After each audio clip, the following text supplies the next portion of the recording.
따라서 합시다. 하나님과 교통하는 분향단의 기도. 2주 전에 시편 142편인가요? 말씀을 가지고 다윗의 고백을 들었어요. 나의 기도함이 분향하는 것처럼 여겨주십시오. 나의 기도가 저녁 소재처럼 해주십시오.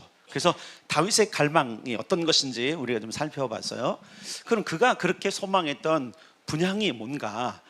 그것은 성소 안에서 이루어지는 기도를 이야기하는데 이제 그것을 살펴보려고 해요. 자, 오늘 본문에 보면 모세에게 뭐라고 하나님께서 말씀하시냐면 너는 향을 만들어라. 향. 이 향을 만드는데 이 향은 분향단에서 이제 살라드리는 향을 이야기하는 거예요. 분향단은 지성소에 임재하시는 하나님을 만나는 장소, 이렇게 보면 되는데 일단 출애굽기 25장으로 먼저 가겠습니다. 출애굽기 25장 21절과 22절.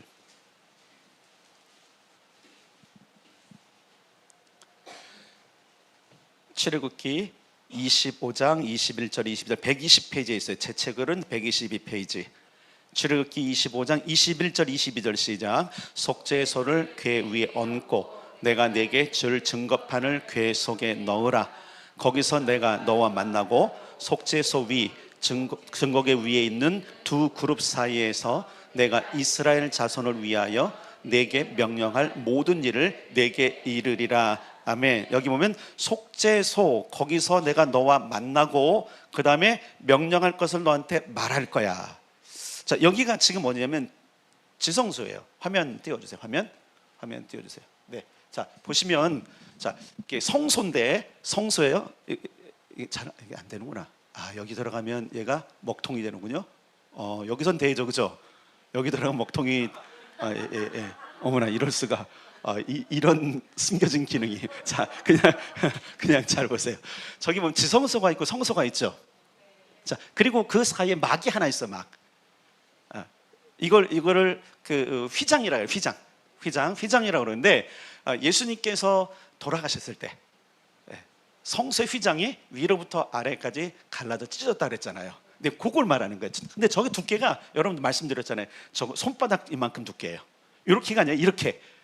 이게 여러분 적어도 제 손 여기 한 17cm 정도 되거든요. 그러면 이게 어마어마한 거. 그러니까 완벽한 그 방음이 되는. 모든 사방이 그래요. 저기 들어가면 아무것도 안 들려. 그냥 캄캄하고 소리도 없고 말 그대로 고요, 말 그대로 태초에 이것 같은 그런 공간이에요. 그런 공간. 그래서 저기를 밝히려고 등잔대가 있어요. 그죠? 그럼 등잔대에 등이 켜져 있으면 떡상도 보이고 분향단도 보이는데, 자, 분향단이 어느 쪽으로 치우쳐 있어요? 지성소로 치우쳐 있죠? 보고 계신 거죠? 네. 난 다 눈이 먼 줄 알고. 자, 어디로 돼 있어요? 치우쳐 있어요? 입도 터져 있군요. 예.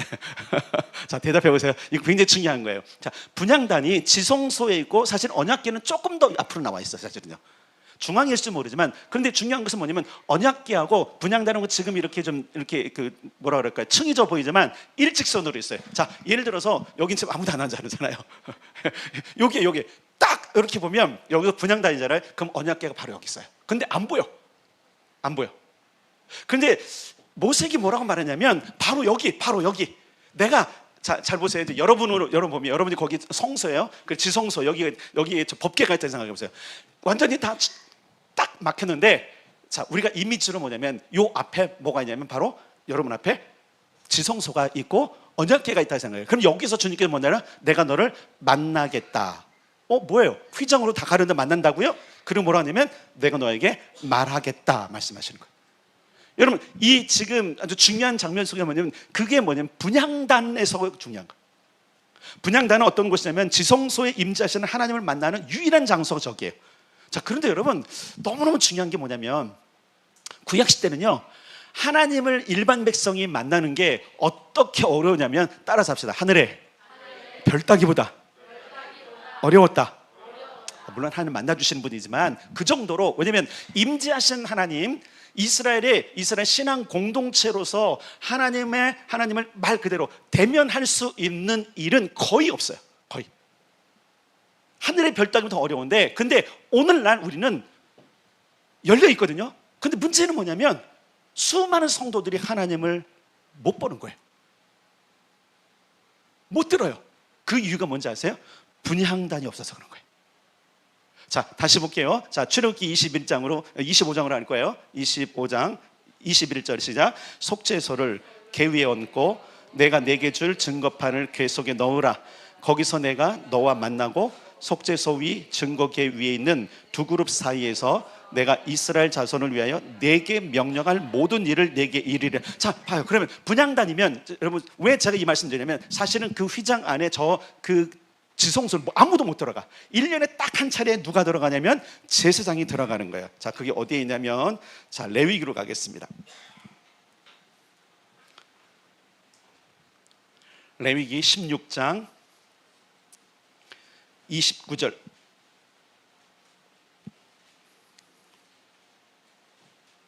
29절부터 34절까지예요. 레위기 16장 29절부터 34절. 170이면, 자, 같이 읽겠습니다. 레위기 16장 29절부터 34절 시작. 너희는 영원히 이 규례를 지킬지니라. 일곱째 달 곧 그 달 10일에 너희는 스스로 괴롭게 하고 아무 일도 하지 말되 본토인이든지 너희 중에 거류하는 거류민이든지 그리하라. 이날에 너희를 위하여 속죄하여 너희를 정결하게 하리니 너희의 모든 죄에서 너희가 여호와 앞에 정결하리라. 이는 너희에게 안식일 중에 안식일인즉 너희는 스스로 괴롭게 할지니 영원히 지킬 규례라. 기름 부음을 받고 위임되어 자기의 아버지를 대신하여 제사장의 직분을 행하는 제사장은 속죄하되 세마포 곧 거룩한 옷을 입고 지성소를 속죄하며 회막과 제단을 속죄하고 또 제사장들과 백성의 회중을 위하여 속죄할지니 이는 너희가 영원히 지킬 규례라. 이스라엘 자손의 모든 죄를 위하여 1년에 한 번 속죄할 것이니라. 아론이 여호와께서 모세에게 명령하신 대로 행하니라. 아멘. 자, 요게 속죄일에 행하는 것인데 1년에 한 번 하라고 그러는데 이게 대체 어떤 행위냐? 16장이에요. 레위기 16장에 여전히 12절 13절. 레위기 16장에 12절 13절. 1년에 한 번 하는 게 뭐냐? 자, 12, 13 시작. 향로를 가져다가 여호와 앞 제단 위에 피운 불을 그것에 채우고 또 곱게 간 향기로운 향을 두 손에 채워 가지고 휘장 안에 들어가서 여호와 앞에서 분향하여 향연으로 증거궤 위 속죄소를 가리게 할지니 그리하면 그가 죽지 아니할 것이며. 자, 속죄, 증거궤 속죄소를 가려, 이게 지성소에 들어갔다는 얘기. 이스라엘 백성들에게 지성소를 들어갈 수 있는 유일한 사람한테 제사장이고, 그것도 1년에 한 번밖에 못 들어가요. 자, 그럼 무슨 수로 하나님의 음성을 들어요? 무슨 수로 하나님의 음성을 들어요? 그런데 아까 우리가 읽었던 출애굽기에 보면 뭐라 그랬어요? 하나님께서 내가 너에게 말할 거고 너를 만나줄 거야. 근데 그 장소가 어디냐면, 다시 그림 띄워주세요. 그것이 어디냐면 바로 성서 안에 있는 분향단 앞에서요. 자, 여러분 밑에 보면 제가 자물쇠하고 열쇠를 이렇게 해놨어요. 보이십니까? 자물쇠가 열쇠가 있는데 저거는 지금 적어도 3중 장치가 되어 있는 열쇠예요. 저거는 3개가 작동해야지만 열리는 거예요. 자, 첫 번째는 저 보세요. 자, 열쇠 구멍이 있잖아요. 그 구멍에 동그라미가 있어요. 그죠? 그걸 누르지 않으면 다른 걸 못 돌려요. 그래서 보면 열쇠 톡 튀어나와 있잖아요. 앞에 열쇠 통, 그걸로 밀면서 어떻게 해요? 저 밑에 있는 두 톱니바퀴가 밑에 있는 것을, 그죠? 산같이 올라오는 걸 탁 돌려야지만 열리는 거예요. 마치 여러분 이렇게 상상하셔야 돼요. 분향단은 지성소에 있는 자물쇠를 여는 열쇠 같은 거예요. 왜 오늘날 우리가 하나님의 음성을 못 듣고 하나님을 만나지 못하냐면 이 분향단의 기도가 없어서 그런 거예요. 이거 잘 기억하셔야 돼요. 우리가 하나님을 만날 수 있는 허락을 해놓으신 것이 뭐냐면 분향단이에요. 분향단. 너무 중요하죠. 그러니까 다윗이 여러분 그러죠. 다윗이 기가 막힌 수금 연주자인데 다윗의 장막에 안 끼워져. 엄청난 기름 부음이 있는 사람이야. 그럼에도 안 끼워져. 그러니까 그의 소원이 뭐냐면 나는 하나님을 만나고 싶은데, 그러니까 내 기도를 아침 분향함처럼 여겨주시고 내 또 부르짖음을 저녁 소재처럼 여겨주셔서 하나님 나를 좀 만나주세요라는 그런 갈망이 있는 거예요. 오늘날 우리에게도 하나님께서 너희는 이리로 오라 라고 열어놓으신 길인데, 그것이 바로 뭐냐면 성소에 있는 분향단인 거예요. 분향단. 자, 다시 볼게요. 분향단의 위치는 증거궤 앞 정면이에요. 정면. 그리고 분향단은 지성소를 여는 열쇠와 같다 그래서, 그래서 여러분 이제 이렇게 생각하셔야 돼요. 지성소와 분향단 사이 휘장에 눈에 보이지 않는 자물쇠가 있다. 상상하세요? 있어요. 있어. 예? 뭐 크기는 여러분 알아 정하세요. 있어요. 그리고 그것을 열 수 있는 열쇠가 있는데, 그것이 오늘 본문에 기록되어 있는, 자, 다시 어디로 가냐면요, 출애굽기 30장 수압향과 낙엽향과 풍자향과 유향이 섞인 향이고, 그 다음에 소금을 친 향이에요. 유향과 소금은 제가 다다음 주 8월 둘째 주에 제가 이제 설교할 내용이고요. 중요한 것은 뭐냐면, 오늘은 첫 번째, 그래서 1번이에요. 어떤 게 제목이 어떻게 됐어요? 하나님과 교통하는 분향단의 기도 1번이에요. 그것이 뭐냐면 오늘 본문에 있는 이 세 가지인데, 이 세 가지가 뭐냐면요, 기가 막힌 의미가 있어요. 자, 이제 지성소를 먼저 가봅시다. 자, 지성소 안에 하나님께서 만나기를 하셨던 것이 어디죠? 속죄소인데, 그 속죄소는 뭐냐면 법궤를 덮은 뚜껑이에요. 뚜껑. 그 뚜껑 안에 뭐가 있냐면, 여러분 기억하죠? 뚜껑 안에 뭐가 있는지 기억하세요? 만나를 담은 금항아리, 아론의 쌍난 지팡이, 두 돌판. 네, 확인해 볼까요? 자, 히브리서로 가겠습니다. 확인하고 오겠습니다. 성경 히브리서 9장 4절, 1절부터 4절까지 합시다. 1절부터 4절, 5절까지 될 것 같아요. 1절부터, 히브리서 9장 1절부터 5절, 신약 성경 360면 혹은 361면 히브리서 9장 1절부터 5절까지 찾아서 같이 읽겠습니다. 시작. 첫 언약에도 섬기는 예법과 세상에 속한 성소가 있더라. 예비한 첫 장막이 있고 그 안에 등잔대와 상과 진설병이 있으니 이는 성소라 일컫고, 또 둘째 휘장 뒤에 있는 장막을 지성소라 일컫나니 금향로와 사면을 금으로 싼 언약궤가 있고 그 안에 만나를 담은 금항아리와 아론의 싼난 지팡이와 언약의 돌판들이 있고 그 위에 속죄소를 덮는 영광의 그룹들이 있으니 이것들에 관하여는 이제 낱낱이 말할 수 없노라. 자, 히브리서 이대로 펴놓고 보는 거예요. 히브리서 이대로 펴놓으세요. 자, 보면 지성소에 금향로와 사면을 금으로 싼 언약궤. 뭐야? 향로는 바깥에 있는데? 금향로는 우리 바깥에 있는 거잖아요. 지금 이해하고 있는 거예요? 금향로가 지금 저 성소에, 지성소가 성소에 있잖아요. 근데 히브리서는 뭐라고 말하냐면, 둘째 휘장 뒤에 있는 성막을 지성소라 일컫나니 그 지성소에 금향로가 있대. 뭐야, 지금 이거 지금 히브리서 쓴 사람 뻥 하는 거예요? 뻥? 거짓말이에요? 그걸 얘기한 게 아니에요. 이 금향로, 분향단, 이 금향로가 아까 그랬잖아요. 그 지금 지성소와 성소를 연결하는 그 자물쇠가 있는 것은 여는 열쇠 같기 때문에, 그래서 이것은 뗄래야 뗄 수가 없는 거예요. 여러분, 예수님의 일생 사역 가운데 가장 중요한 사역이 뭔지 아세요? 기도였어요. 하나님과 소통할 수 있고 하나님의 음성을 들어요. 그래서 여러분 한번 생각해보세요. 그 능력이 많으시고 신성을 가지신 그 예수님이 사역하는 기간 동안에 끊임없이 기도했던 거 아세요? 왜 그래요? 지성소와 연결하는 게 그것 때문에 그런 거예요. 오늘 지금 히브리서에 얘기하는 것은 금향로가 그 아래에 있다는 얘기는, 이게 지금 이게 뭐 분향단 안에, 저 안에, 언약궤 안에 언약궤 있는 저 안에 있는 것이 아니라, 지금 금향로, 분향단은 지성소와 성소를 연결하는 통로라는 걸 이야기하고 있는 거예요. 자, 거기 뭐가 드는 보세요. 자, 보세요. 연결하는 통로인데, 여러분, 저 언약궤는 삼위의 하나님을 상징하는 거예요. 내가 여기 있다. 그래서 이 지금 법궤 안에 들어있는 이 세 가지 물건은 삼위의 하나님을 상징해요. 자, 한번 좀 봅시다. 첫 번째 뭐라 했죠? 만나 금항아리. 거기 보니까 만나를 담은 금항아리가 있었고, 여러분 이것은 광야를 지나면서죠. 광야를 지나면서 신광야에 도착했을 때 그들에게 먹을 것이 떨어졌어요. 애굽에서 나올 때 바리바리 싸갖고 온 것들이 벌써 광야에서 떨어졌으니 그들이 얼마나 배고프겠습니까? 그러니까 그때 이스라엘 백성들이 어떻게 하죠? 모세를 원망합니다. 야, 우리를 굶겨 죽이려고 여기 데리고 왔냐? 막 아우성칠 때 모세가 어떻게 하죠? 그는 꿇어 엎드려 부르짖어 기도합니다. 하나님 들으십시오. 하나님 들으십시오. 이 백성이 굶어 죽게 됐습니다. 그때 하나님이 응답하셨다는 거예요. 그래서 여러분, 출애굽기를 공부하는 사람들 기억하잖아요. 배고프냐? 경제적으로 어려우냐? 양식이 떨어졌느냐? 어디를 보라고요? 하늘을 봐라. 공급자가 거기 있다. 신명기 뭐라고 그랬습니까? 너희들을 광야에서 만나로 먹이신 것은 뭐예요? 시험한 것이다. 사람이 떡으로만 살 것이 아니라 하나님의 입으로 나오는 모든 말씀으로 살 것인지를 시험하기 위해서 그렇다. 그러니까 여러분, 지금 언약궤 안에 있는 이 금 항아리, 만나를 담은 금 항아리는 공급자가 하나님이라는 성부를 지금 가르치고 있는 거예요. 여러분, 공급자는 하나님이십니다. 공급자는 하나님이십니다.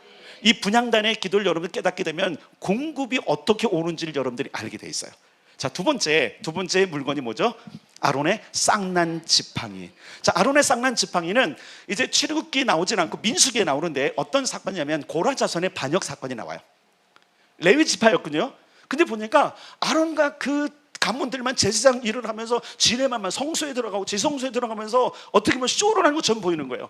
우리도 같은 레위 족속인데 왜 쟤네만 특권을 줘갖고 니네만 왜 거기 들어가냐? 그러면서 반역을 일으킨 거예요. 그래서 고라 자손 다단 오니 당을 짓고서 뭐 했어요? 우리 안 한다. 이제부터 우리는 파업이다. 요즘 그러잖아요. 막 파업한다고. 레위 지파니까 그러면 파업하면 제사가 안 되는 거예요. 그러니까 파업을 주동을 해갖고 그들이 다 섰을 때에 하나님이 진노하셔서 두 가지를 가지고 그들을 심판하시죠. 첫 번째는 뭐냐면 그 모든 나단과 갑자기 고라자손에 있는 그 모든 사람, 거기에 끼어 있던 사람들 모든 장로들이거든요. 그들에게 뭘 하냐면 너희 다 향로를 가져나와. 이게 뭐예요?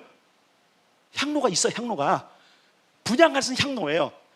향로를 가지고 나와. 그리고 나서 모든 사람들이 이 향로를 가지고 나와서 그들이 하나님의 시험할 때 어떻게 했어요? 하늘에서 불이 내려서 그들을 다 삼켜버렸죠. 그리고 나중에 고라자손과 거기에 속했던 자는 다 땅속에 매장시켜버렸죠. 그리고 난 뒤에 그 죽었던 사람들의 모든 그 있잖아요. 그 향로를 가지고 다시 뭐를 만들어요? 제단을 만들어요. 그리고 나서 딱 한 가지 하나님께 더 하시는데 이런 거예요. 자, 너희 12지파의 수장들 다 와. 그리고 다 오는데 뭐냐면 지팡이를 하나씩 만들어 갖고 와.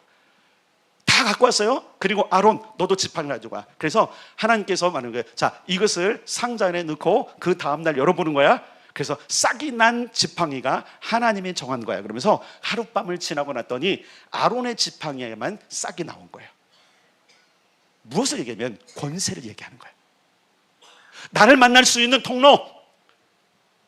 여러분, 하나님을 만날 수 있는 유일한 통로가 뭔지 아시죠? 뭐예요? 하나님을 만날 수 있는 유일한 통로가 뭐예요? 예수 그리스도. 그러니까 아론의 쌍난 지팡이는 누구를 상징하면 성자 예수님을 상징하는 거예요. 구원은 예수님으로 말미암아 되는 겁니다. 이 지팡이는 그래요. 권세가 내가 있다. 예수님께서 그래서 하늘과 땅의 모든 권세를 내게 주셨으니 권세가 어디에 있느냐? 그것을 가름짓는 것이 아론의 쌍난 지팡이. 그러니까 보세요. 공급자 성부를 가르치고, 그죠? 구원자, 그죠? 권세 있는 자 예수 그리스도를 가르치고, 세 번째는 뭐였냐면 언약의 돌판들. 이거는 누구를 가리킬까요? 성령님을. 왜 성령님이냐? 여러분, 이 언약의 돌판은 약속의 산에서 받았어요. 예수님께서 이렇게 말씀하셨습니다. 제자들아, 너희는 이제부터 예루살렘을 떠나지 말아라. 약속하신 성령을 받을 때까지. 제가 계산을 해봤더니 이스라엘 백성들이 시내산에서 돌판을 받은 것은 요즘 사람들이 보니까 오순절날 돌판을 받았다고 얘기를 해요. 근데 아무리 성경을 찾아봐도 오순절날 돌판을 받으면 안 돼요. 왜? 이들이 시내산에 도착한 것은 그러니까 애굽에서 나와서 3개월 후거든요.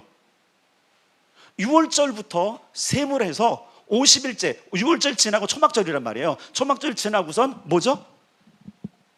50일 돼야 오순절인데 그러면 2달밖에 안 돼.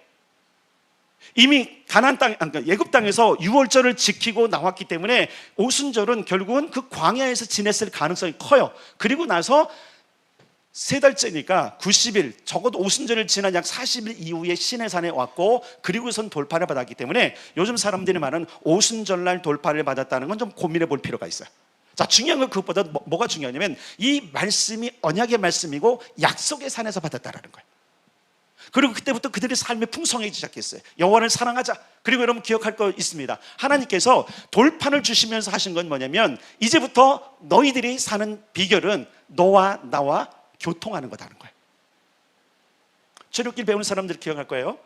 하나님께서 이스라엘 백성들 시내산에 데려다 놓으시고 말씀을 주신 거예요. 나의 철학과 나의 사상과 나의 스피릿은 이거야. 너희들이 이것에 반응하며 살아야 돼요. 여러분, 우리가 처음에 은혜를 받을 때는, 구원을 받을 때는 그냥 하나님의 일방적인 은혜였어요. 내가 너희를 구원한다. 내가 너희를 구원한다. 그러나 이제 시내산에 왔을 때 이스라엘 백성들 뭘 원하시냐면 이제 함께 반응하자. 나도 너를 사랑할 테니까 너희도 나를 사랑하라 하면서 첫 번째 돌판에 뭘 쓰셨어요? 하나님을 사랑하는 네 계명을 주시고, 두 번째 돌판에 뭐 쓰셨어요? 이웃을 사랑하는 계명을 주시면 말미암아 이제 너희는 책임 있는 삶을 살아야 돼라고 말씀하시며 돌판을 주셨단 말이에요. 자, 예수님이 성령님을 보내주시는 이유가 뭐였어요?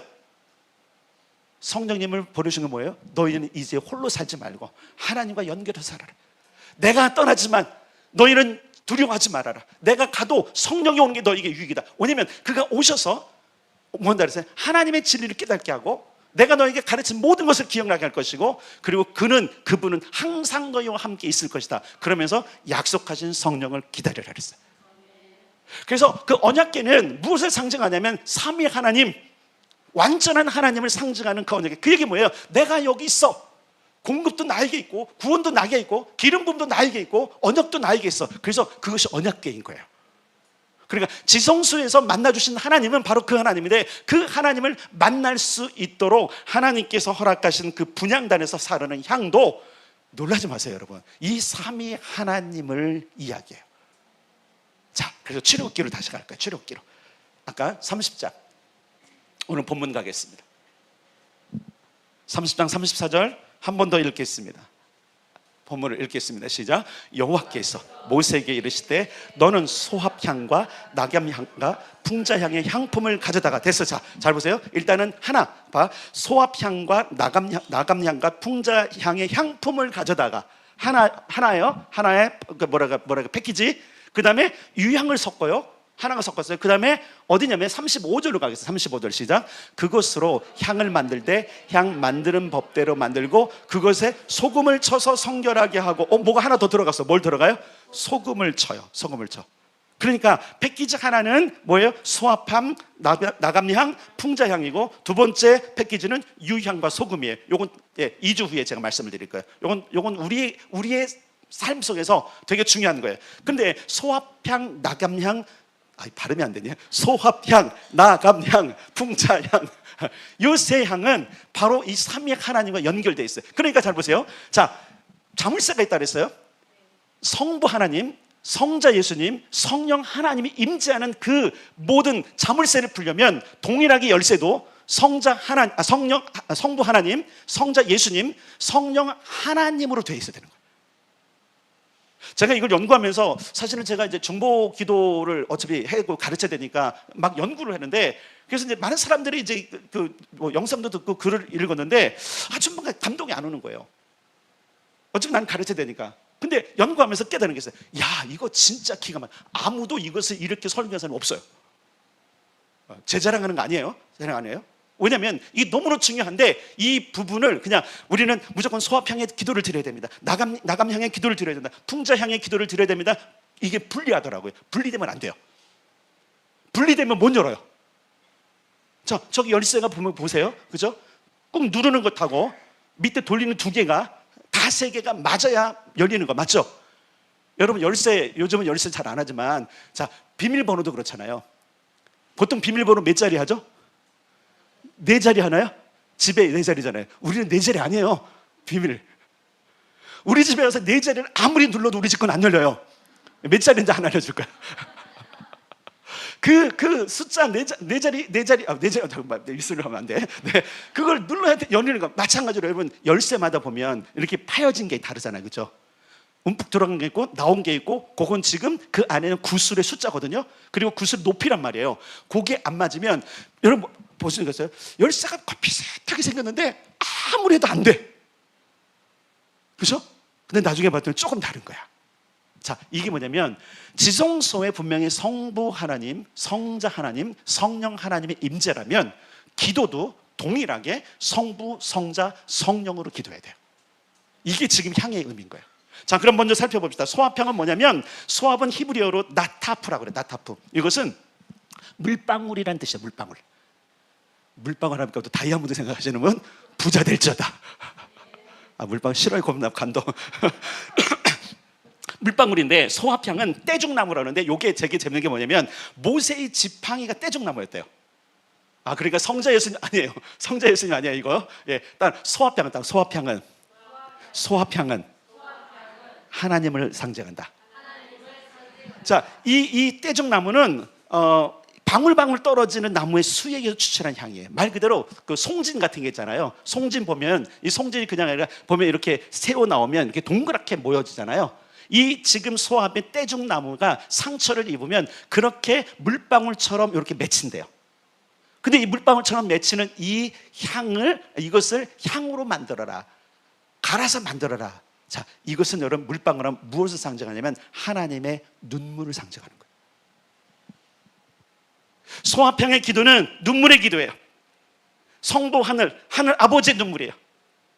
예수 그리스도께서 십자가에 달려 돌아가실 때 실제로는 비가 떨어진지 모르지만 여러분 영화 패션 오브 크라이스트 보셨잖아요. 하늘로부터 뭐가 내려요? 빗방울 하나가 뚝 떨어지는. 저는 그것을 시나리오를 쓴 사람은 굉장히 뭐랄까요, 성경의 지식이 많은 사람 같아요. 이걸 표현한 거예요. 이걸 아버지 눈물이었던 거예요. 여러분 이 지금 소합향을 얻으려면요 얼마나 수고가 많은지. 이게 여러분 송진 같은 거 보면 끈적끈적하고 이걸 어떻게 가루로 만들어요? 그러면 그거를 따다가 말려야 돼 또. 여러분 이거 찐득찐득 만드는 게 그냥 물 말리는 것보다 더 어려운 거 아시죠? 오랜 시간 말려야 되고, 그리고 그거 다 말랐으면 뭐 해야 돼? 또 빠야 돼. 수분 다 날리고 온전히 빠고 곱게 갈아서 한 것이. 그러니까 이 소합향이 굉장히 비싼 향이에요. 근데 여러분 기억할 게 있어요.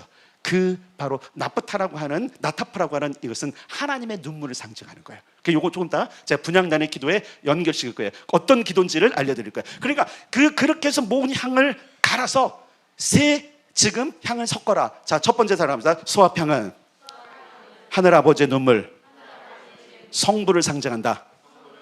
자, 뭐와 연결되어 있어요? 만나의 항아리 연결된, 자, 열쇠 산 하나 만들었어요. 됐죠? 자, 그다음 두 번째 나감향인데 이 나감향이 예수 그리스도를 상징해요. 나감은 히브리어로 셀 헬레트라고 그러는데 껍질이나 뜻. 그리고 이 향은 참 신기하게 지중해에서 나오는 조개 껍데기로 만든대요. 근데 신기하게 이 조개 껍데기 향이 굉장히 좋답니다. 그런데 이 조개 껍데기를 잘 씻고 만들어서 이것을 곱게 가는 거예요. 곱게 잘게 빠면 빨수록 더 깊고 강한 향을 얻게 된다 그래요. 그래서 이것은 자신을 부서뜨리는, 그리고 자신을 부인하는, 말 그대로 예수님께서 말씀하신 누구든지 나를 따라오려거든 자기를 부인하고 자기 십자가를 지고 나를 쫓을 것이니라 라고. 그래서 이 발음이 나감. 예, 교정해 주세요. 무슨 향이라고요? 예, 여러분이 확실히 하군요. 예, 내가 좀 혀가 짧아졌나 봐요. 나감향은 예수 그리스도를 상징하는 거예요. 자기 온몸을 부서뜨리시고 자기 온 뼈를 꺾으시고 자기 온 피를 갈아서 어디에요? 기도로. 그래서 여러분 그분의 기도의 땀이 땅에 떨어진 핏방울처럼 됐다는 그 겟세마네의 기도를 상징하는 거예요. 그렇구나. 그래서 보면 여러분 보세요. 저 지금 열쇠에 가장 먼저 관건은 뭐냐면 가운데 툭 튀어나온 저거예요. 예수 그리스도를 상징해. 이게 상징이에요, 상징. 이걸 가지고 예수 그리스도 이러면 안 돼요. 상징으로 제가 좀 비유한 거예요. 그래서 그 열쇠를 할 때 성부나 성령의 관계는 예수 그리스도의 그래서 푹 찔러 넣는 거예요. 창에 찌르시고. 비유를 그렇게 하는 거예요. 어쨌든 자기를 부인하고 자기를 깨부셨던 예수님의 그 기도, 그것을 상징하는 것이 나감향이에요. 세 번째로 향은 풍자향인데 이것은 헬르페나, 발음이 어려워요. 헬르페나. 예, 헬라어로 헬르페나래요. 근데 풍성하다, 기름지다 이런 뜻이 있대요. 자, 그러면 벌써 느낌이 오죠? 기름짐은 누구? 성령님이세요. 풍자향은 미나리과의 회향풀이라는 데서 추출되는데 뿌리, 이렇게 위에가 아니라 뿌리 쪽에서 추출한대요. 아주 풍성한 향이고 매우 짙은 향 재료로서 이 세 향보다도 더 진하대. 신기해. 아까 얘기했던 소합향도 굉장히 진한 것이고 나감향도 진한데 거기에 지금 이 풍자향이 더해지면요 이 세 가지 향이 엄청나게 진한 향이 된대요. 그러니까 여러분 우리의 삶이 풍성해지려면 누구의 공급이 있어야 돼요? 여러분 한번 생각해 보세요. 하나님께서 이 향 세 개를 그냥 지정한 게 아니에요. 열쇠예요, 열쇠. 주님께서 고안하셨어. 자, 지성소 있어. 이 천막은 도저히 부술 수도 없고 자를 수도 없고, 요즘으로 여러분 웬만한 총으로 쏴도 안 뚫리는 게 지금 그 휘장 이 정도 두께거든요. 근데 그것을 열 수 있는, 그래서 여러분 보세요, 예수 그리스도가 열쇠 맞히잖아요, 그죠? 근데 이 분향단에서 기도하는 이 기도는 바로 이 세 가지 향을 통해서 기도하도록 허락하심을 말미암아 그렇게 기도하는 자에게 무엇을 열어주면 따라잡니다. 휘장을 열어주신다. 자, 그리고 그걸 적용해야 되잖아요, 우리에게, 그죠? 그러면 대체 소합향의 기도는 뭐고, 나감향의 기도는 뭐고, 풍자향의 기도는 뭔가? 유튜브 찾아서 열심히 다 찾아봐도 괜찮은데 제 해석하고는 좀 달라요. 제 해석하고는 달라요. 여러분은 저희 교회 교회니까 제 해석을 따라와 주시기를. 어쩔 수 없이 그래야 돼요. 자, 첫 번째, 여러분, 이 소합향의 기도는 부르짖는 기도예요. 부르짖는 기도예요. 눈물의 기도예요. 고통의 기도예요. 예수님께서 십자가에서 엘리 엘리 라마 사박다니 하고 부르짖던 기도가 소합향의 기도였어요. 나의 하나님, 나의 하나님, 어찌해서 나를 부르셨습니까? 모세가 백성들의 겁박을 받을 때마다, 그들의 위협을 받을 때마다 그는 부르짖습니다. 나의 하나님, 나의 하나님, 어찌합니까? 예수님도 부르짖으셨고요, 그 다음에 모세도 부르짖었어요. 배고파 울 때 여러분, 아이들은 웁니다. 배고파 웁니다. 부르짖습니다. 궁핍 환자가 부르짖는 거예요. 간혹 사람들 그래요. 그럼 조용히 기도하면 안 되냐? 제가 그래, 해보라고. 조용히만 기도해보라고. 분명히 말씀드린 여러분, 부르짖지 않으면 공급이 끊겨요. 어떤 공급이 끊냐면 물질과 풍성한 삶의 공급이 끊겨요. 한번 생각해 보세요. 여러분, 오늘날 우리가 이렇게 풍성하게 누리는 거 있잖아요. 풍성하게 누리는 이 모든 것들은요, 적어도 제가 30년 전, 40년 전에 이 땅의 모든 교회들이 매일 부르짖었어. 매일 눈물 흘렸어. 교회 가면 권사님들이 부르짖었어. 나도 그 영향을 받았거든요. 그들의 그 기도가 하늘을 열었어요. 아멘. 그래서 우리나라 이렇게 풍요로운 거예요. 어렸을 때 아무리 제가 생각해보면 너무 가난했거든요. 배고팠거든요. 가끔씩 그런 얘기 하잖아요. 이 후라이팬에 이렇게 볶음밥을 해요. 볶음밥을 하면 우리가 사남매인데 볶음밥 딱 하면요, 경건해져요. 우리가 십자가를 줘. 그거 그냥 그면 안 돼. 정확하게 그어야 돼. 경건해져. 배고프니까 이거 똑같이 먹어야 되는 거야. 위에 누님 두 분, 남동생. 누님들은 크니까 더 먹어야 되고 우리는 남자니까 더 먹어야 되고. 여러분, 한번 그 가난한 시절, 저희 아버지는 요즘 감자를 잘 안 드세요. 조금 드시는데 되게 싫어하세요. 왜냐면 너무 배고프면 감자만 드시는 거예요. 보릿고개 넘어오신 분이에요. 보릿고기를 잘 모르지만 분명한 기억은 정말 굶주렸다는 것, 이것이 기억이 있어요. 내가 안 먹어서 굶는 게 아니라 못 먹어서. 근데 그때 보면 전국의 모든 교회들 떠서, 요즘은 교회가 숲속에서 그러면 시끄럽다 하잖아요. 근데 그때는 그런 게 없었어요. 교회는 당연히 시끄러워야 돼. 다 부르짖어야 돼. 그때 사람들이 잘못된 걸까요? 아니요, 그들은 알았던 거예요. 가르치지 않아도 그들은 부르짖을 때에 배고픈 아이가 부르짖으면 엄마가 젖주는 걸 알기 때문에 그때 당시에 우리나라 모든 사람들은 가장 중요한 게 뭐냐면 경제적인 부흥이었거든요. 경제적 회복이었거든요. 그러니까 다 기도하고 우리 아이들 복 주시고 돈 잘 벌게 해주시고, 그러니까 여러분 수출도 열리고 빵빵 열리고 오늘 이것들 누리는데, 요즘 사람들 그래요. 꼭 부르짖고 기도해야 되냐고. 괜찮아요. 부르짖지 않아도 돼요. 근데 분명히 장담할 게 있어요. 공급이 적습니다. 갈급한 자에게 공급해 주세요. 구원은 하나님의 값없는 선물이지만 축복은 이제부터 내가 하는 만큼이에요. 여러분, 부르짖으십시오. 그래서 열쇠 하나를 챙겨셔야 돼요. 열쇠를 딱 챙기고 여러분 이 모든 것이 딱 돌아가면 공급이 시작됩니다. 나는 만나로다. 나는 공급자로다. 이미 지성소에서 하나님은 그러는 거예요. 내가 공급자야. 내가 이걸 주고 싶어. 그러니까 너희도 소합향의 기도를 드려. 부르짖어. 내가 그럼 너희가 할 거야. 그래서 여러분, 성경에 보면 부르짖는 얘기가 너무너무 많아요. 너무너무 많아요. 근데 사람들은 이 부르짖는 거에 대해서 요즘 사람들 보니까 되게 재밌게 하는 게 뭐냐면, 야, 그거 지금 이단디네 하는 거고 저 살비는 하는 거라고 그러는 거예요. 알아들 수 없는 소리를. 언제 우리가 알아들 수 없는 깨끗거립니까? 아니거든요. 우리는요, 분명한 목적이거든요. 여러분, 우리가 부르짖는 기도의 내용들이 다니엘서는 그러잖아요. 주여 들으시옵소서. 주로 용서시옵소서. 주여 우리 들으시고 속행답하옵소서. 이게 우리 안에 있는 간절함이잖아요. 그러니까 여러분, 부르짖으면 눈물이 있어요. 사실은요. 우리가 그 눈물을 얘기 안 하는 거지. 사실은 우리 안에 갈급함, 그렇잖아요. 그러니까 하나님은 제도적으로 이 분향단의 기도를 허락하셨어요. 그래서 여러분, 이 지금 소합향, 나감향, 풍자향이 왜 섞였는지 제사장은 너무나 잘 알아. 그래서 그들은 그 안에 들어가서 해야 될 기도가 첫 번째 부르짖는 기도였어요. 누구를 위한 부르짖는 거였어요? 자신이 아니야. 그날 내가 어떤 제사를 드렸던 그 제사를 드리기 위해서 왔던 연약한 사람, 궁핍한 사람, 사업에 실패한 사람, 빚진 사람, 아니면 죄인들, 수많은 사람에서 기도할 때에 그의 기도가 부르짖으면 뭐냐면 하나님 은혜를 공급해 주시고 하나님 물질을 공급해 주시고 건강을 공급해 주시는 그런 간절한 기도를 제사장이 드렸을 게 분명한 거예요. 이게 소합향의 기도예요. 여러분 한번 생각해 보세요. 부르짖기가 쉽지 않은 사람들이 있어요. 제가 말씀드릴게요. 아직 덜 배고파서 그래요. 덜 배고파서 그래요. 굶주려 봐요. 여러분 필리핀에 그 급식하러 한번 갔다 온 분들 기억나요? 급식하러 필리핀에 한번 있어요? 급식하러 여기 아무도 없나요 지금? 걔네 눈빛 보셨어요? 싸우는 소리 들으셨어요? 배고프면요 아우서 우리가 우리 신앙의 선배들의 부르짖음 때문에 풍요로워졌잖아요. 그럼 여러분의 자녀의 풍요로움을 위해서 우리가 부르짖어야 돼요. 내가 배부르니까 지금 부르짖지 않잖아요. 그럼 내 자녀는 굶습니다. 잘 기억하셔야 돼요.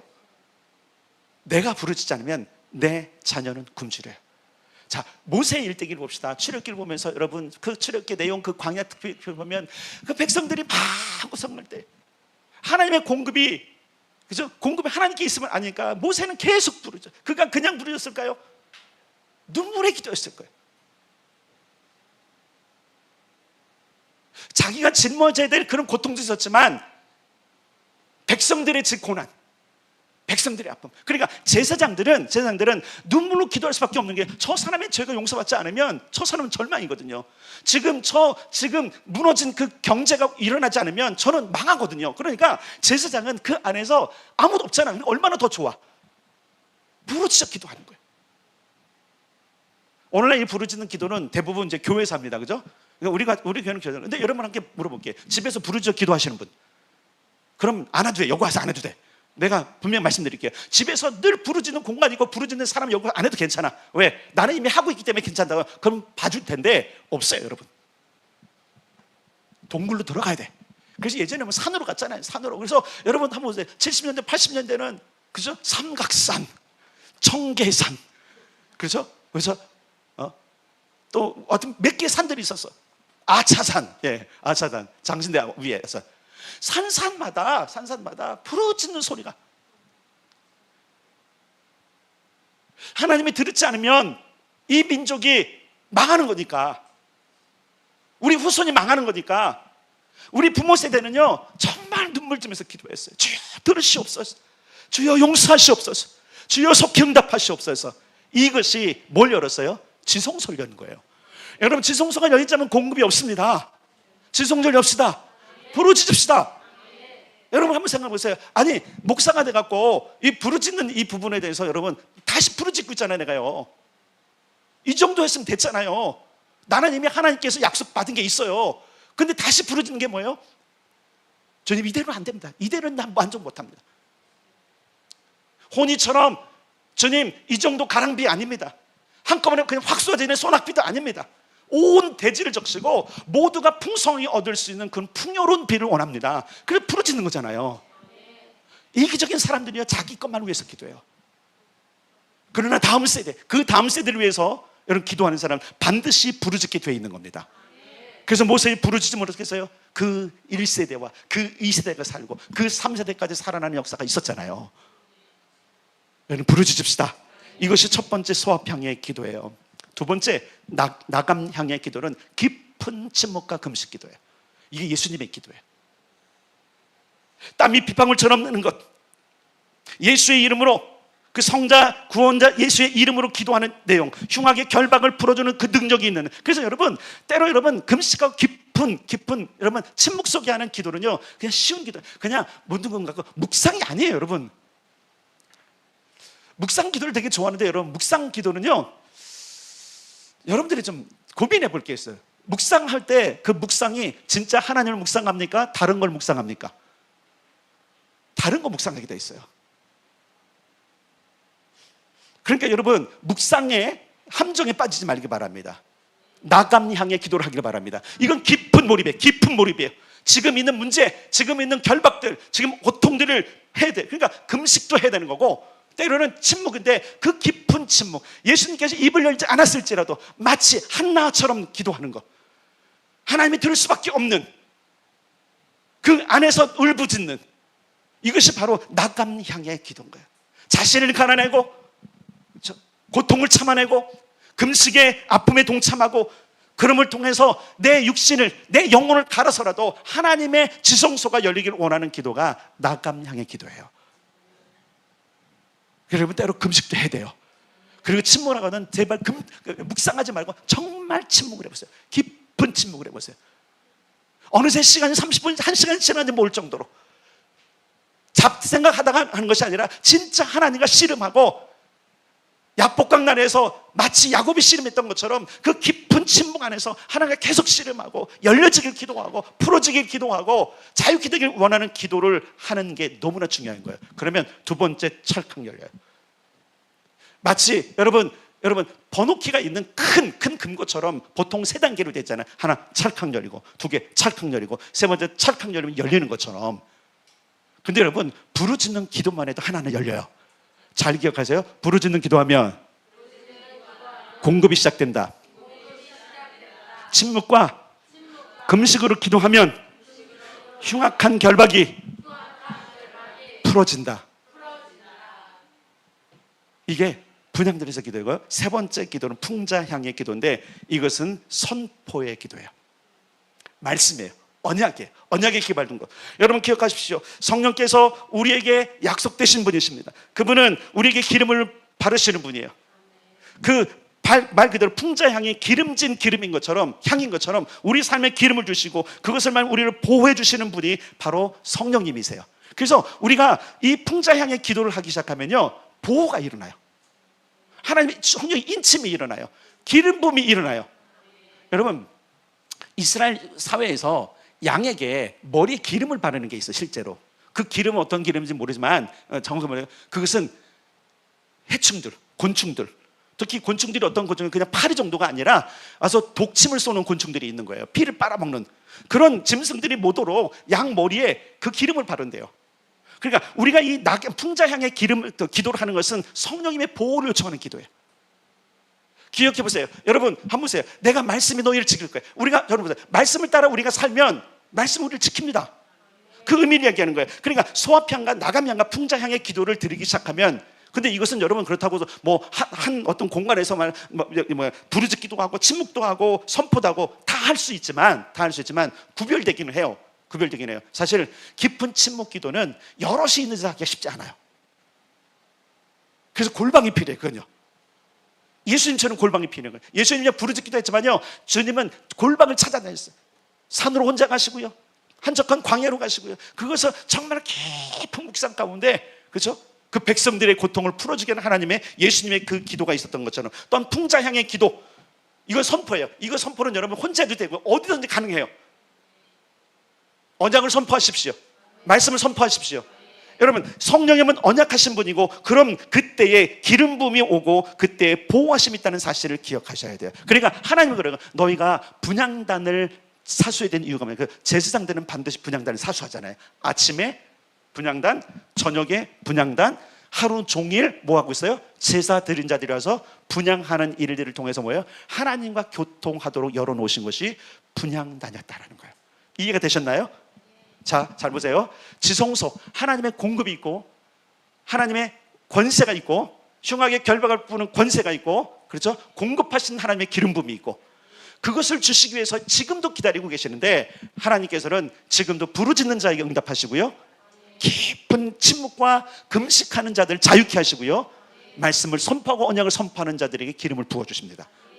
그래서 우리는 이 기도 생활을 골고루 해야 돼요. 자, 왜냐면 자, 오늘 출애굽기 30장 34절에 뭐라고 되어 있냐면 그것을 섞되 각기 같은 분량으로 하고. 자, 이 얘기 뭐냐면 여러분들이 우리가 함께 모여서 하는 이 기도뿐만 아니라 골방도 있어야 되는 거예요. 자, 그래서 우리 중보자들에게 훈련시키잖아요. 가장 많이 강화될 게 뭐라 그랬어요? 골방 기도. 깊은 묵상이에요. 예수님이 걸어가신 길, 예수님이 해놓으신 길, 그분의 권세. 그래서 깊은 골방의 기도와 여러분 금식으로 가면 뭐가 주어지냐면 따라서 권세가 주어진다. 권세가 주어진다. 예, 지팡이가 권세였잖아요. 그분의 권세를 주셨잖아요. 그래서 우리가 보세요. 기도가 어떻게 되냐면 하나님께, 잘 보세요. 하나님께 예수 그리스도의 이름으로 성령 안에서 기도하죠. 맞습니까? 분향단의 기도가 그런 거예요. 아, 그럼요. 나는 지금요 하나님께 기도하고요. 또 그리고 예수님의 이름으로 기도하고 성령 안에서 기도하는데요. 예, 그것도 맞지만 내용들이 있잖아요. 부르짖는 거예요. 우리 함께 기도합시다 할 때 함께 부르짖는 거예요. 여러분 해보세요. 공급이 있습니다. 해보세요. 놀라운 역사가 있습니다. 여러분 깊은 묵상도 해보시고요, 침묵도 해보시고 금식도 해보세요. 자유가 주어집니다. 말씀을 선포해 보십시오. 언약을 듣고 선포해 보십시오. 그것에 뭐가 있을까요? 기름 부음이 있는 거예요. 자, 이런 메시지를 선포할 때마다 어떤 지금 느낌인지 아세요? 막힌 느낌이 있어요. 제가 새로운 메시지를 선포할 때마다 막힌 느낌이 있어요. 자, 왜 그럴까요? 제가 말씀드릴게요. 사단은 싫어해요, 지금. 하나님께 나아가는 길이에요. 하나님께서 성소를 왜 주셨어요? 너희는 나에게 나아오라.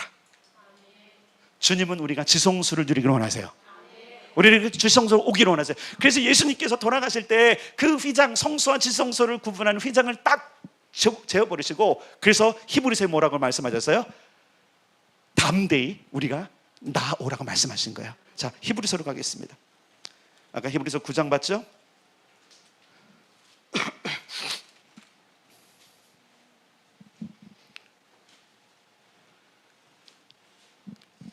9장으로 갈게요. 9장 11절부터.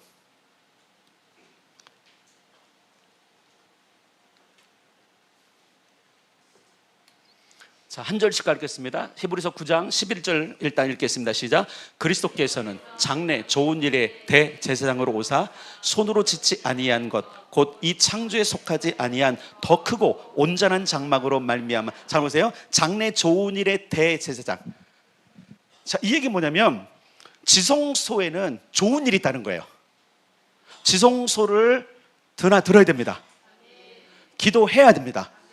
분향단의 기도를 해야 됩니다. 부르짖어 기도해야 됩니다. 선포하고 기도해야 됩니다. 깊은 침묵과 금식도 해야 됩니다. 물론 다양한 걸 다 붙일 수 있어요. 중요한 것은 장래 좋은 일의 대제사장으로 오시는 것이 뭐냐면 지성소를 열어놓는 거예요. 자, 그래서 12절 시작. 염소와 송아지의 피로 아지 아니하고 오직 자기의 피로 영원한 속죄를 이루사 단번에 성소에 들어가셨느니라. 잘 보세요. 속죄는 1년에 한 번 합니다. 송아지 피로 안 합니다. 염소 피로 안 합니다. 오직 자기 피로 그 지성소 모든 걸 다 속죄하시고 깨끗하게 하시면 단번에 여기서 단번에 성소에 들어갔다는 이 성소는 지성소를 말해요.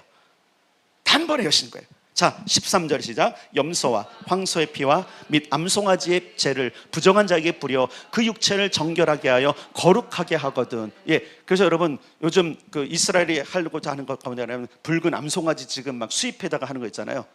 예, 나중에 성전 제사를 위해서 그러는 거예요. 왜? 뭐예요? 보세요.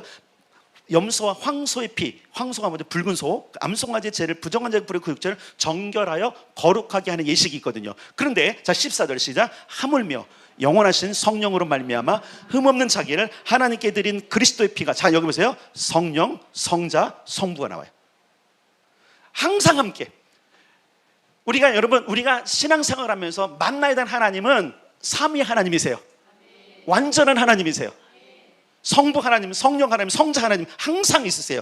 하나님께 드린 그 피가 어찌부터 시작? 어찌 너희 양심을 죽은 행실에서 깨끗하게 하고 살아계신 하나님을 섬기게 하지 못하겠느냐. 자, 이게 뭐냐면 이제 자, 구약시대는 지성소 들어가 하나님 만나는 게 하늘이 별 따기부터 어려웠다니까요. 근데 오늘날 열어놓으셨어. 근데 나의 이미지, 나의 생각, 이것이 막고 있는 거예요. 오히려 오늘날 하나님, 예수님께서는 그 두꺼운 휘장을 다 지워버리셨는데 우리의 마음이 휘장을 지금 닫아걸고 있는 거예요. 나는 스타일이 아닌데, 나는 금식하는 스타일이 아닌데, 나는 선포가 그런데, 나는 부르짖기 그런데, 이건 다 여러분들이 휘장을 만든 거예요. 여러분, 주님은 그 휘장을 제거하셨어요. 단번에 성소에 들어가셨어요. 우리로 하여금 그곳에 들어오라고 말씀하신 거예요. 하나님 섬기도록 우리를 제사장을 부르셨잖아요. 제사장을 부르신 이유가 뭐예요? 분향단에 서라는 거예요. 그래야 어딜 들어가요? 지성소로 들어가는 거예요. 자, 15절 시작. 이로 말미암아 그는 새 언약의 중보자시니 이는 첫 언약 때에 범한 죄에서 속량하려고 주구사 부르심을 입은 자로 하여금 영원한 기업의 약속들을 얻게 하려 하심이라. 뭐라고요? 이는 새 언약의 중보자시니. 제사장의 역할은 중보예요. 중보. 끊임없이 죄인과 끊임없이 세상과 하나님을 연결하는 것. 하나님의 풍성한 나라와 세상의 결핍한 나라를 연결하는 역할을 누가 하냐면 제사장이 하는 것이고요, 중보자가 하는 거예요. 과거 우리의 선배들, 우리 부모님 세대가 그렇게 부르짖어 기도하고 깊은 침묵 속에, 어떤 데 보면요, 그 밤에 재밌는 현상들이 있어요. 권사님들이 열심히 코를 골고 주무셔. 하다가 주여 하죠. 내가 요즘 이해가 됐어. 깊은 침묵 속에서 기도하셨구나. 그러면서 밤을 새. 그들은 결단을 한 거예요. 내가 졸더라도 나는 깊이 기도하면서 지성소를 열리라. 여러분, 특히 깊은 기도는요, 정말 시간이 많이 필요해요. 깊은 기도를 하면요, 시간이 훅 지나가요. 근데 우리는 휘장을 쳐놨어. 나는 너무 바빠. 휘장을 쳐놨어. 그래서 예수님의 자유케 하심을 경험 못해요. 그러니까 마음에, 그죠? 족쇄가 채워지고, 생각에 족쇄가 채워지고, 모든 것에 지금 뭐예요? 찰칵 다 닫혀버렸으니 뭐가 열리겠어요, 우리에게? 그래서 여러분, 낙감향의 기도는요, 시간을 드리는 기도예요. 금식도 시간이잖아요. 금식은 시간이에요. 밥을 굶는 게 아니에요. 일정 시간을 하나님께 떼어드리는 거예요. 깊은 침묵도요, 어찌됐든 하나님, 이 깊은 몰입 가운데 주님과 함께 기도하는 이 시간을 하나님께 드립니다라고 시간에 구애받지 않는 거예요. 여러분, 예수님이 기도하실 때 그렇게 기도해요. 날이 새도록, 밤이 새도록. 육신으로는 피곤함에도 불구하고 그분이 그 삶을 사셨던 일들. 자, 16절, 17절, 16절, 17절. 이 구절은 되게 좋아요. 우리가 시작. 유언한 자가 죽어야 되나니 유언은 그 사람이 죽은 후에야 유효한즉 유언한 자가 살아있는 동안에는 효력이 없느니라. 자, 그래서 그러잖아요. 아버지가 대신 죽어주셨다고. 예수님이 죽으신 건 아버지가 대신 죽으신 거예요. 그 유업을 보세요. 아버지가 유언을 해놨어. 근데 안 돌아가시는데, 그러니까 호로 자식들이란 말이에요. 빨리 돌아가시죠 이러잖아요. 근데 우리 하나님은 얼마나 좋으신 분인지요? 그냥 죽어주셨어요. 그래서 우리가 장자의 상속권 얻은 거예요. 자, 근데 요거는 그것만 얘기한 것이 아니라 예수님께서 우리에게 그 권세를 주고 지성소를 들어갈 수 있는 이 길을 열어놓으셨는데 유언처럼 남기신 거예요. 그래서 그분이 안 죽으시면 안 되는 거예요. 그래서 제자들아, 얘들아, 내가 가는 거 너희 염려하지만 너희가 더 좋은 거, 나는 죽어야 돼. 그래야 내 유언이 너희들에게 나가서 내가 가는 모든 풍성한 것이 너희 거가 되는 거야. 이렇게 말씀하시는 거예요. 그러니까 여러분, 예수님께 열려진 지성소의 풍성함이 오늘 우리 것이 돼야 되는 겁니다. 그래서 죽어주신 거예요. 근데 우리는 계속 우리의 마음에, 생각에 휘장을 다 쳐놓고 안 들어가요. 부르짖지 않아요. 깊은 묵상을 안 들어가요. 금식도 싫어해요. 요즘 제가 금식이 싫어갖고 주여, 꾀가 나나 봐요. 자, 그럼 내 나이보다 밑에 아래 것들 죄송해요. 그래서 요즘 제가 이 설교를 준비해서 다시 더 금식하러 가시나 보다. 금식 힘들거든요, 사실은. 금식합시다. 좋은 말 냈다 합시다.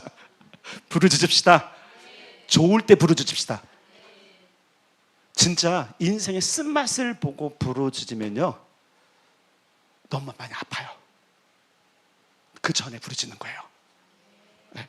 자, 계속 18절부터 22절까지는 확 읽겠습니다. 18절 20절 시작. 이러므로 첫 언약도 피 없이 세운 것이 아니니 모세가 율법대로 모든 계명을 그 온 백성에게 말한 후에 송아지와 염소의 피 및 물과 붉은 양털과 우슬초를 취하여 그 두루마리와 온 백성에게 뿌리며 이르되 이는 하나님이 너희에게 명하신 언약의 피라 하고 또한 이와 같이 피를 장막과 섬기는 일에 쓰는 모든 그릇에 뿌렸느니라. 율법을 따라 거의 모든 물건이 피로써 정결하게 되나니 피 흘림이 없은즉 사함이 없느니라. 아멘. 우리는 예수의 피로 정결케 됐습니다. 그러므로 담대하게 가는 거예요. 담대하게 부르짖으세요. 담대하게 금식하세요. 담대하게 선포하세요. 이거는 여러분, 기도는 선택이 아니에요. 사실은요, 명령이에요. 종교인은 선택이에요. 종교인은 선택이에요. 그러나 신앙인은 의무입니다. 하나님이 기도하라고 그러셨어요. 그게 지성소 나가는 길이라고 알려주셨어요. 세상 사람들은 자기들이 찾아, 야, 이렇게 기도하면 열리겠지 하는데, 하나님은요, 성경 안에 너희들이 그렇게 분양되는 기도를 하면 내가 지성소를 열어주마라고 말씀하셨어요. 그러면서 기도하라고 하는 거예요. 이런 분이 어떠세요? 유업을 주려고 죽어주신 분이 이 땅에 어디 있어요, 여러분? 보물을 숨겨놓고 어디라고 지정하시고 그 방법을 다 알려주시는 바보가 이 세상에 어딨냐 이거예요. 하나님은 그렇게 하세요. 그리고 우리가 삶이 분향단의 삶이 되기를 원하세요. 자, 다윗의 소원을 다시 한번 생각해요. 다윗은 자기가 감히 거기 못 들어가요. 성소에도 못 들어가요. 근데 그가 그렇게 기도했어요. 나의 기도함이 분향같이 되게 해주시고 나의 부르짖음이 저녁 소대처럼 되게 해주십시오. 이게 뭐예요? 주님, 나를 용납해 주십시오. 내 부르짖음을 기억하시고 내 깊은 침묵의 외침을 들으시고 내 선포를 기억하셔서 지성소를 열어주십시오라고 기도했던 자가 다윗. 자, 기억해 보세요. 잘 기억해 보세요. 다윗이 지성소를 경험했습니까? 못했습니까? 따라서 했습니다. 그 인생을 보세요. 공급이 없었나요? 묶였나요? 기름 부음이 없었나요? 자격이 없어서, 그죠? 다윗의 장막에 못 들어간 것 뿐이에요. 근데 그는 참 희한하게도, 그죠? 왜? 성경에 의하면 다윗이 주 그리스도를 불렀거든요. 그의 이름을 힘입어서 성소에 들어갈 담력을 얻고, 그는 진짜 눈에 보이는 성소는 못 들어갈지라도 그분이 열어오신. 그래서 다윗은 여러분 어떻게 보면 오늘날을 살았던 사람이야. 과거의 사람인데 오늘 예수께서 십자가를 지시고 그 성소를 열으시고 모든 것을 정결케 하시고 그리고 우리에게 열어준 그 지성소를 산 사람이 누구냐면 바로 다윗이란 말이에요. 그 소원이 뭐였어요? 나의 기도가 분향함같이 되었어. 이미 안 거예요. 그러니까 그 인생이 어떻게 됐어요? 지성소를 드나들잖아요. 주님이 말했어요. 하나님께 뭐라 했어요? 이는 나의 정말 친밀한 자로다. 내가 정말 아끼는 자로다. 지성소의 교통이 없이는 그렇게 하나님께서 말씀 안 하세요. 여러분, 우리 기도합시다. 더 요즘 말은 더 하자고, 더 시간을 들이자고, 더 빈도를 높이자고. 그렇게 하신 분들이 참 계시더라고요. 저는 이렇게 기도해요. 눈에 띄면 주님, 저는 한 번 더 앉았습니다. 기억하시죠? 순종하는 자입니다. 더 기도하십시오. 더 자주 하십시오. 시간을 늘리십시오. 왜? 여러분 한번 생각해보세요. 정말로 기적이 일어나기를 원해요? 정말로 번성하기를 원해요? 대답을 안 하는 거 보면 이제 설교를 하지 말아야 되겠다. 그래도 설교해요. 그게 목사의 사명이니까. 여러분 한번 생각해 봅시다. 저는 꿈꾸는 게 뭐냐면 진짜 하나님 나라를 좀 보고 싶고 하나님 나라를 경험하고 싶어요. 제가 말라기 3장에 있는 내용으로 4장에 있는 기도는 뭐냐면 진짜 싸울 곳이 없는 복을 우리 교인들이 누리는 거 보고 싶어요. 그러면 공급자 하나님을 찾아야 돼요. 근데 세상을 찾고 있잖아요. 담을 쳐놓고 내 마음의 벽을 쳐놓고 휘장을 쳐놓고는 그 휘장을 열지도 않고, 그죠? 그 휘장 안에서 뭔가 작당하고 있잖아요. 내 생각과 내 경험과 모든 걸로. 그러니 일이 안 풀리죠. 그러니 하늘의 공급을 없죠. 쌓을 곳이 없는 복이 뭘까 과연? 쌓을 곳이 없는 복이 뭘까? 주님은 그걸 주기로 원하세요. 그리고 모든 결박들이 풀어지기로 원하세요. 그리고 우리가 풍성한 기름짐 가운데 살기를 원하세요. 그게 지성소예요, 여러분. 그 지성소에 맞는 기도. 그래서 소합향과 나감향과 풍자향의 기도를 원하시는 거예요. 부르짖읍시다. 깊은 침묵과 금식으로 나아갑시다. 선포하며 기름 부음을 사모합시다. 이 기도를 균등하게 하시는 거예요. 그래서 여러분 모일 때는 부르짖어요. 제발 여기서 올 때는. 집에 가서 안 하잖아. 여기서 하죠. 여기서 세 개가 필요하다니까요. 세 개가. 그리고 작정을 해요. 내가 금식 한번 하리라. 아멘 해보세요. 깊은 침묵도 해버리라. 그리고 선포하리라. 약속 있잖아요. 수많은 약속 있잖아요. 그 약속은 여러분 입 안에 두는 게 아니에요. 내 말대로 되리라. 내 믿음대로 되리라. 선포한 대로 되리라. 이게 하나님 말씀이란 말이에요. 입을 크게 열는 게 뭐예요? 선포하라는 얘기예요.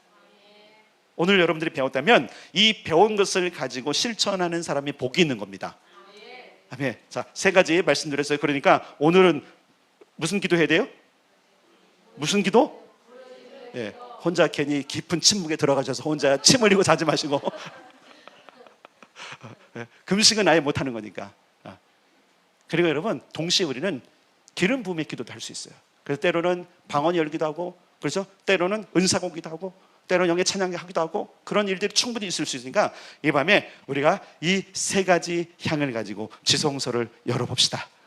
일상에서 주님께 주신 놀라운 지성소 축복이 우리 모든 공동체 성도들에게 임하기를 주님의 이름으로 축복합니다.